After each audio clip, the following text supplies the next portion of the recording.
Madame la ministre, chers collègues, le 1er avril, le Premier ministre, devant le CESE, disait « Qu'est-ce qui tient les associations ? Eh bien, rien ou pas grand-chose. » Je ne vous le fais pas dire.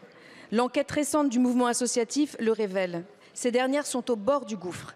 31% des associations n'ont que 3 mois de trésorerie devant elles. 32% envisagent de réduire leurs effectifs de salariés.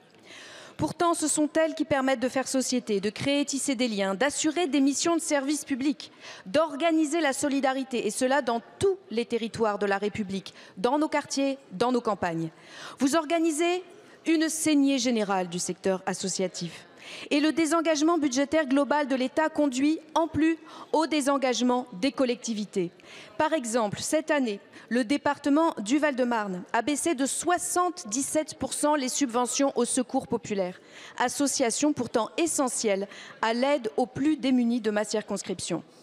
Madame la ministre, que dites-vous aux 1,8 million de salariés qui risquent de perdre leur emploi ? Aux 20 millions de bénévoles démunis face au mépris qu'on leur renvoie. Je tiens d'ailleurs à saluer ici leur engagement et leur dévouement à l'intérêt général.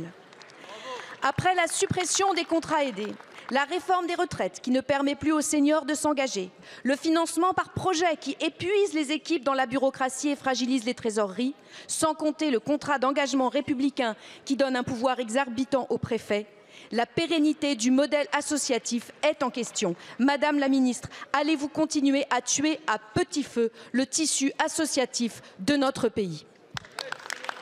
Je vous remercie. Nous devons cependant être collectivement vigilants pour protéger le modèle associatif et plus généralement le modèle de la générosité qui associe les fondations. C'est pourquoi nous réunirons prochainement une conférence de la générosité afin de traiter avec l'ensemble du secteur les problématiques auxquelles nous devons faire face. Madame la ministre, ce n'est pas d'une conférence sur la générosité dont on a besoin. C'est véritablement d'action. Or, le mouvement associatif est fragilisé depuis de nombreuses années par les gouvernements successifs liés à la présidence d'Emmanuel Macron. Après les contrats aidés, ce sont les baisses des subventions et des dotations aux collectivités qui se répercutent sur les associations. C'est le problème de l'inflation. Faites enfin quelque chose. Merci.